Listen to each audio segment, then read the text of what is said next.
What's up, Diamonds and Films, and welcome back to my channel. Y'all, it has been a minute. But for good reason, I promise you. You've already read the title to this video, so I know y'all know what this is about to be about. So excuse the no makeup, excuse my appearance, y'all. I don't have time. I have been crying all morning for great reasons.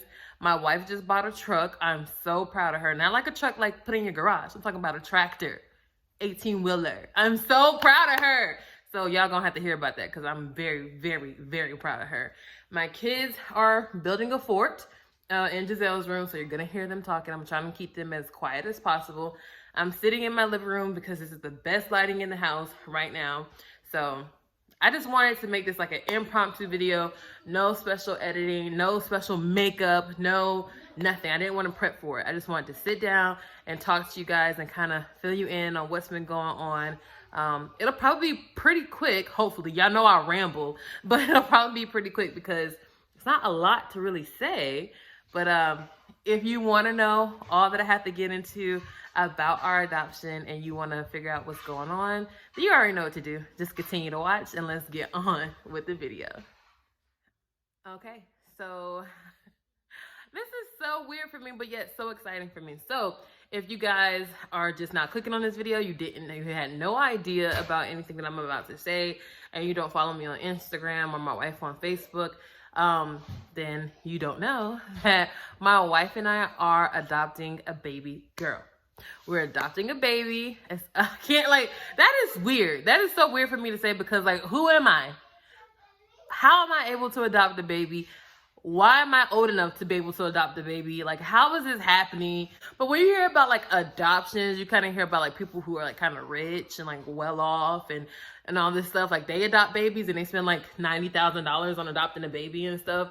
So when I say that for myself, I'm just like, no, like, I don't know. It's just so weird for me, but it's such a blessing. So my wife and I, we are adopting a baby. She is a girl.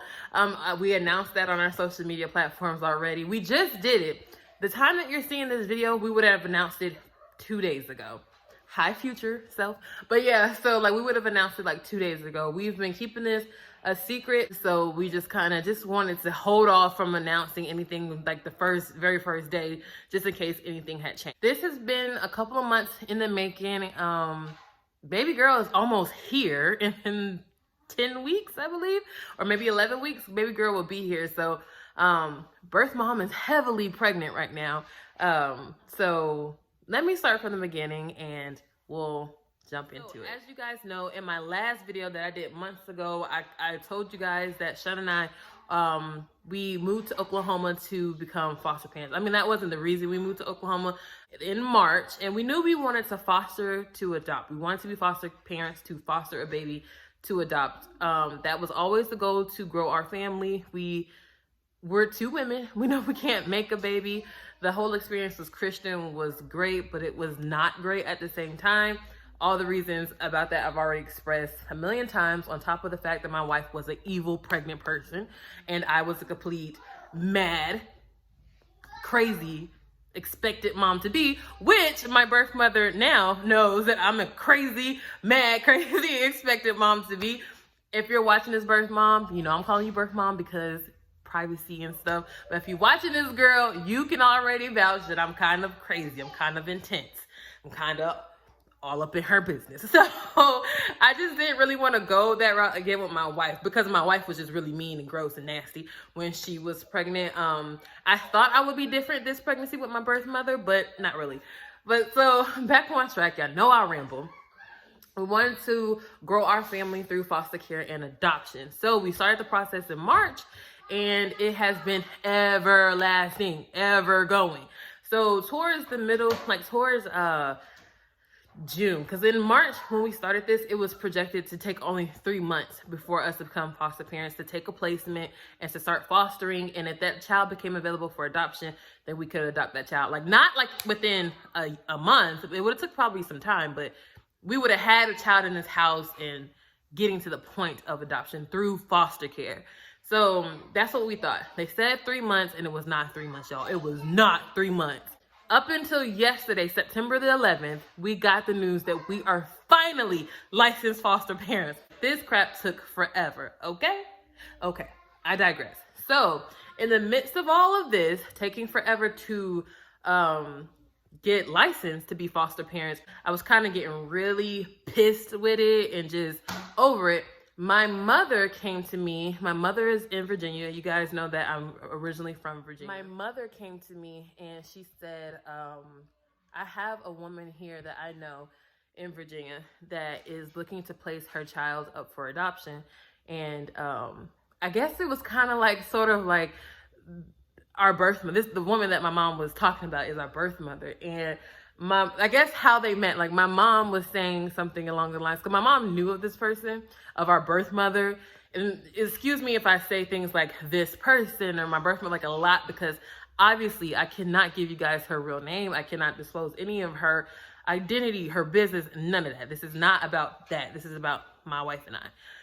And I'm telling you how we came in contact with her. So towards the end of June, my mom was telling us about this woman that she knew who was looking to place her child up for adoption. I think how they came about, she knew our birth mother has known my mom for a little bit now, and she sees that my mom is a good person and she loves kids, and she's just an all-around good person. So my birth mother asked my mother if my mother could take the baby.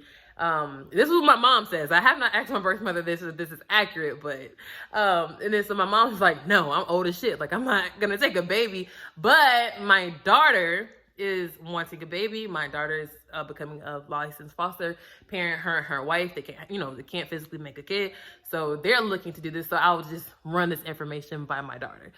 So my mom told me and Sean about this, and we were like, okay, I mean, I guess. Like, we really just didn't know, like, how from we're over here in Oklahoma, they're in Virginia. So we're like, well, we don't really know. Like, okay. It wasn't really serious at the end of June. It wasn't serious. We just didn't really know. I was like, let me talk to her. Let's fill her out. She could fill us out. Let's see how we move from there. So I remember, because y'all know I'm intense and I'm crazy and I need to know everything. And every day I was like, Mom, she didn't call me. She didn't call me. She didn't call me. I want a baby. She didn't call.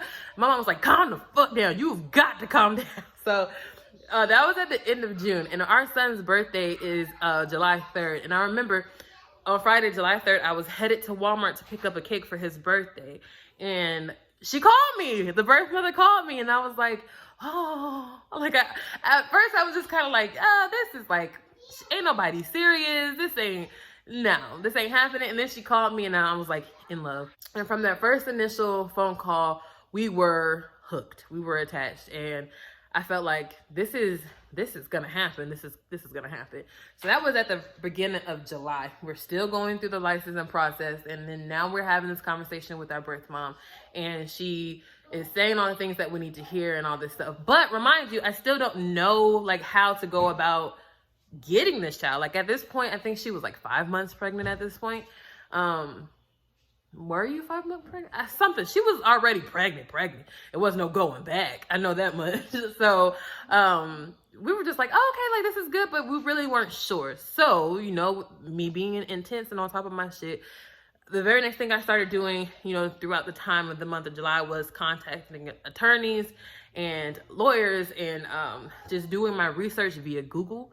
Because, like, how else do you do research in 2020? Was I supposed to go to a library? No. So when I learned that this was going to be an independent, private, domestic adoption, being though the birth parents are on board with the adoption, there's no agency involved, independent, it's private because the parents are involved, and it's domestic because it's right here in our country. It's not in fucking Cambodia. It's right here. So when I learned that, I was like, okay, cool. Like, this is like for real. Like, this is not some, oh, my friend finna have a baby and she needs you to watch it for a little bit. Like, this is like a for real adoption. So, throughout this, so then moving out after finally like calling the attorneys and lawyers and stuff like that, after getting my information, it took about a while. I realized that we had to hire an attorney for both Oklahoma and for Virginia, where our birth mother lives.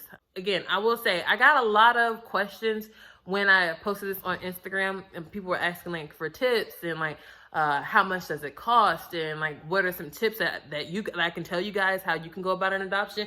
And I don't know like I don't know. Y'all, hold up, wait until after the baby is born and things are kind of finalized, and then maybe I can tell you how to do it. But as of right now, y'all, I am holding on by the skin of my teeth. I don't know what the hell I'm doing. I am taking my attorney's advice. I am communicating with my birth mom. I don't know. I don't know if this is right or wrong. I do not know. So I don't really think I can give you so many tips. So I went to go tell my birth mother about this throughout the time of July. And our birth mother, from that initial first conversation, when we got together, we got hooked, we said we were going to do this, I started doing my research. She kind of backed off, our birth mother. And I know I can be so intense. I know I don't mean to be, but I could be so intense, especially with something this important. And she kind of backed off. I think I scared her. She was kind of scared. And girl, if you're watching this, I don't mean to put words in your mouth, but this is what I'm interpreting. I feel like she got really scared. She got really overwhelmed. And it really sank into her that she was giving her child up for adoption. And she just backed off. And of course, I was devastated. I was so hurt. My wife just got really angry because my wife got invested into it, and we hadn't heard from my birth mother in like a month. And my wife was just like, we're done. We're not going to do this. We're going to continue focusing on foster care. We're just not going to do it. We're not going to do it. We don't have time to play, all this other stuff. Towards the end of July, beginning of August, we were done. So as quickly as it started, it had ended in our sense. I don't know if that was for our birth mother. That's how she felt. But that's how my wife felt. The whole time she was talking to me about being done, I was just like, I'm not done. Like, I just don't feel like I'm done. And then after that, I kind of was like, I don't know. So something in me told me mid-August to text my birth mom. And I just felt like I just wanted to be there for her, just like a support, regardless if she wanted to give her child up for adoption anymore, or she still did, but just not with us, or whatever the case. I just felt like she needed a little bit of support and kind of to understand that we were there, at least for me, because my wife is kind of a hard ass, but like for me, I just felt like she needed some support, you know what I'm saying? Like some love. So I just wanted to text her, and I texted her, and I just was open with her, and I was like, we don't have to talk about the baby or any of that, but like, I'm here for you, girl. Like, I'm here for you. You don't know me from a fucking hole in the wall, but I'm here for you. So I think she really appreciated that. And then little by little, she started to communicate and everything. And then she was just like, you're my baby mama. This is going to happen. You're going to adopt this child. And I was like, yeah, you better work. I was so excited. And then she started like FaceTiming me and like giving me updates of the baby and her belly and all this. Like, I die, y'all. I die. So I told my wife about it. My wife instantly got happy. She was like, this is all we wanted was communication. We just wanted to talk, and we finally got it together, y'all. So once everybody got back on board and got happy, and our birth mom started communicating, okay, go get your monster truck. Our birth mom started communicating and stuff, everything. It was like full force go. It was like go time because she's pregnant and she's moving along in her pregnancy. And it was like, we got to get it together. I started talking to attorneys in Virginia. And then I learned about ICPC, which is Interstate Child Protection something. I don't really know what all the letters stand for, but it's like Interstate Child Protection, something like that. So in the middle of adoption or for foster care or for anything, if you're going across state lines from your state to a different state with a baby, a child, or anything, you literally cannot take that child from its birth state to your state at home until you get approval. And I need to plan to be in Virginia for 14 days to a month in order to do so. And at first I was like, sure, let's do it. Then when I finally sat down and thought about it financially, I was like, no, let's not do that. It was easily racking up. It was travel expenses, staying in Virginia, affording my life here in Oklahoma while affording to be there for a month or longer in Virginia. And then it was affording 2 attorneys. And I'm not going to tell you guys the exact price of my attorney here for Oklahoma. Probably, like I said, when things are said and done at the end of this all, maybe we can talk about that. But right now, since we're in the thick of things, this is not. But different attorneys that I was talking to, it was already starting to be $7,000 for attorneys. And then it was going to be another $7,000 for my Virginia attorney. And then expenses to travel and to live and all that. So I was like, where that money gonna come from? Because I ain't got it. We decided that it would be best for her to come here to Oklahoma to give birth here. And it took her a little convincing because she's a very comfortable person in where she is now.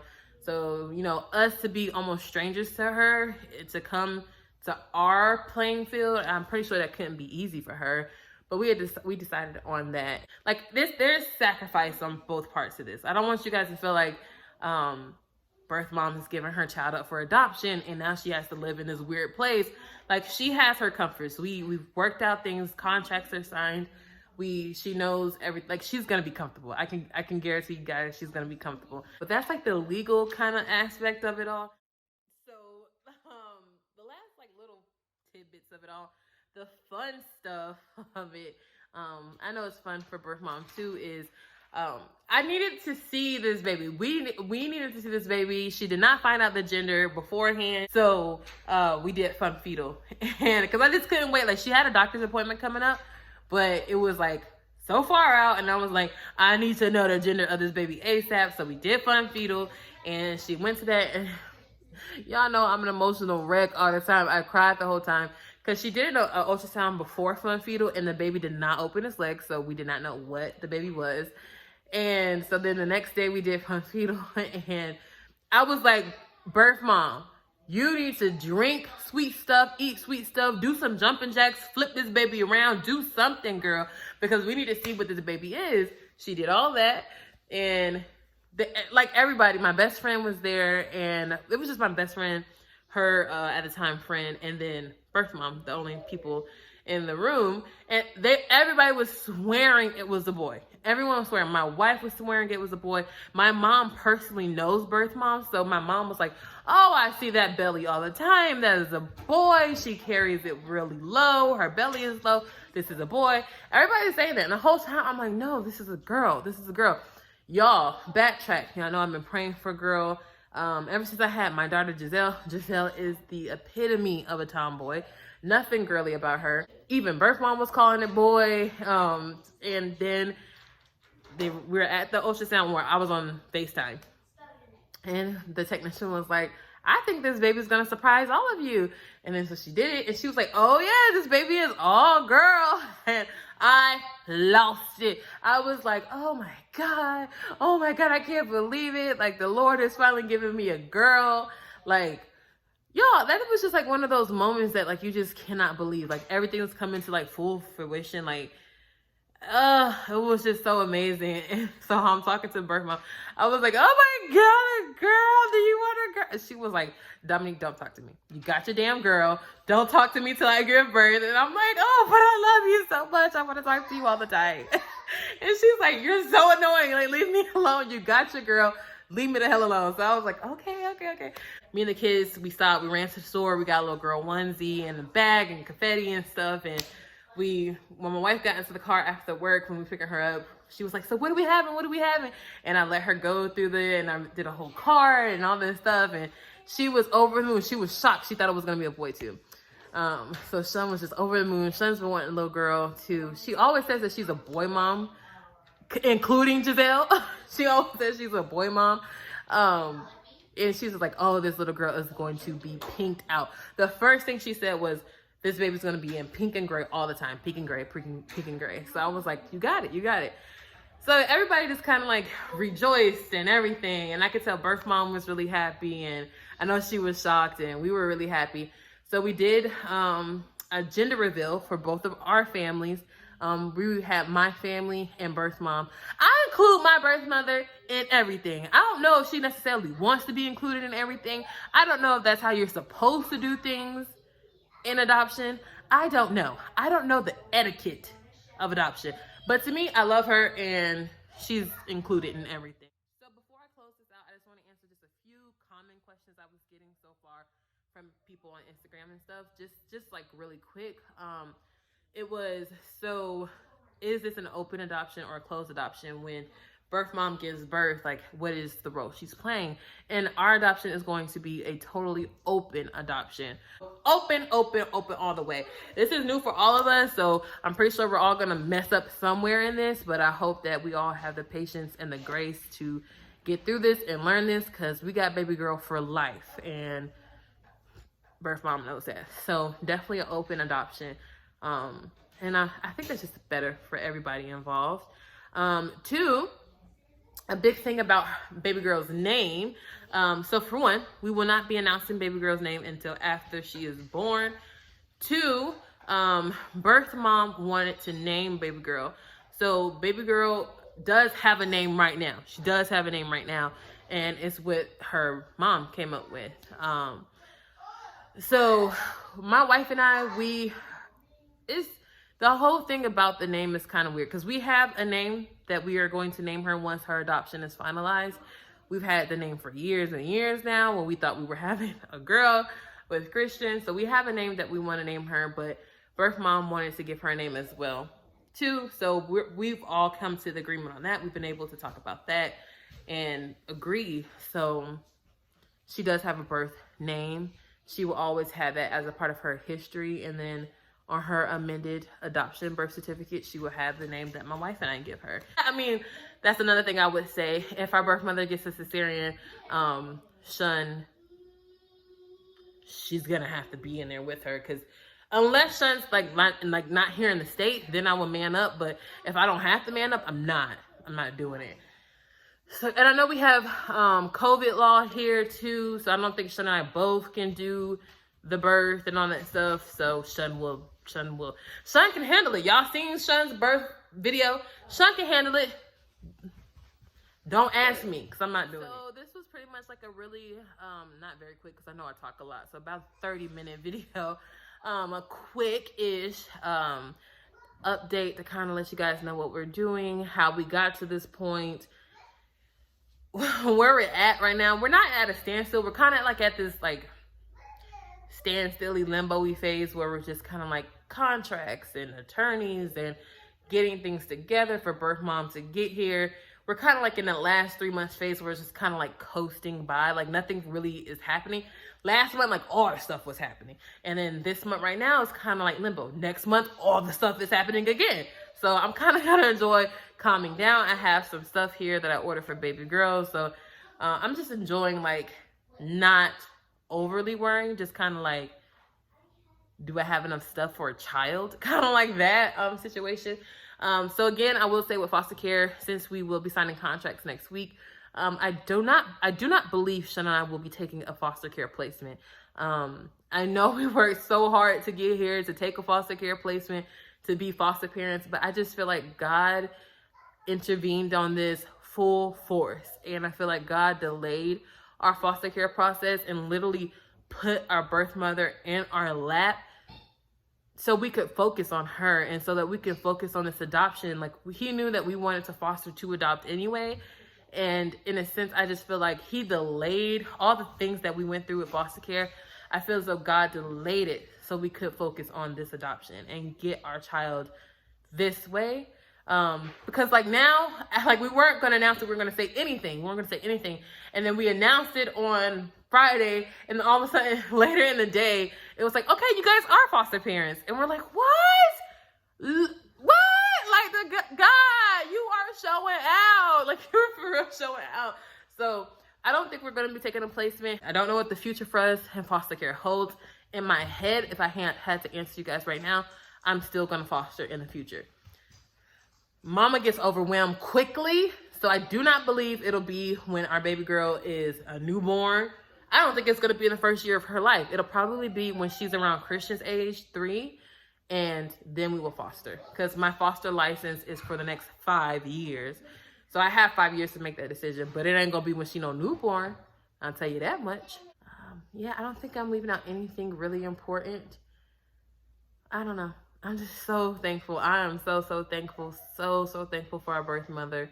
So thankful for my mom for even bringing her to us. Our kids are excited. Me and Shana over the moon. We have so much going on, but I wouldn't change it. I wouldn't change it for anything. So that's it, y'all. Let me go before I start crying. So with that being said, that is it. And I will see you all in my very next video. Bye. Mwah.